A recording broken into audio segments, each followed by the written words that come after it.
Welcome to our channel. Today we how to update PNG and JPG export settings for web performance, full guide step by step clearly. Open your image editing software. Load the PNG or JPG file you wish to export. Navigate to the export or save as option in the file menu. Select the preferred format, either PNG or JPG.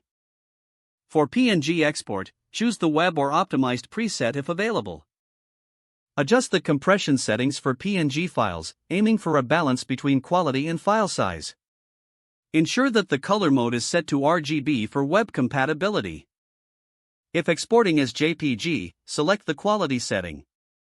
For web use, a quality setting between 60 and 80 is often ideal. Make sure to check the box for progressive JPG if available, as this enhances loading times. Review the dimensions of the image to ensure they meet your web requirements. If necessary, resize the image to reduce file size without sacrificing quality. Consider using an option to remove metadata from the image, which can further reduce file size.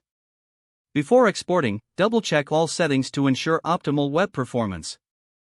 Click the Export or Save button to finalize the process. Locate the saved file in your designated folder. Test the image in a web browser to confirm that it displays correctly and loads efficiently. If the page does not load, refresh the browser or try again in a private or incognito window. Make sure you are using the correct email address, then retype it carefully to avoid small typos.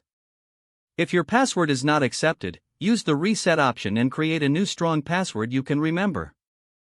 Check your spam folder for verification or security emails, then complete any requested confirmation steps. Enable two-factor authentication if available to improve account security and reduce unauthorized access risk.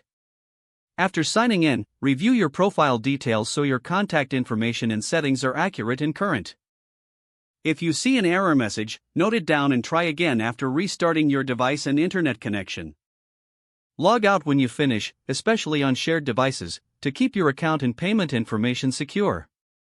If the page does not load, refresh the browser or try again in a private or incognito window. Make sure you are using the correct email address, then retype it carefully to avoid small typos. If your password is not accepted, use the reset option and create a new strong password you can remember. Don't forget to like this video and subscribe to our channel for more step-by-step tech guides.